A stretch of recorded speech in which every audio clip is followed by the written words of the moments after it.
విజయమని చెబుతున్నారు ఆయన. దీని ద్వారా దేశ రాజకీయాలను మార్చే దిశగా ప్రయత్నిస్తామని హామీ ఇచ్చారు.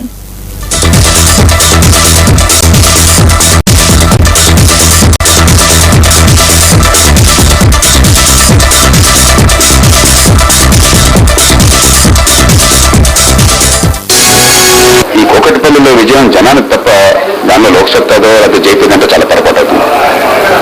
చాలా వినమ్రంగా అందుకని స్వీకరిస్తున్నాను. ఇది పూర్తిగా జన విజయం. దీని నుంచి ఈ దేశ రాజకీయాన్ని మార్చడం కోసం వేదిక నిర్మించాలి. ఈ రాష్ట్రంలో ఒక పునాది ఏర్పడింది ఎన్నికలు.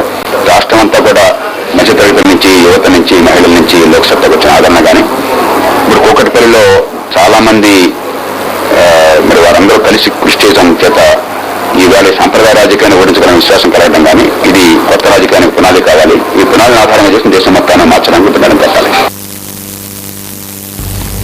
టీఆర్ఎస్ తో పొత్తు వల్లే తాము ఓడిపోయామని సంచలన వ్యాఖ్యలు చేశారు టీడీపీ నేత విజయరామారావు.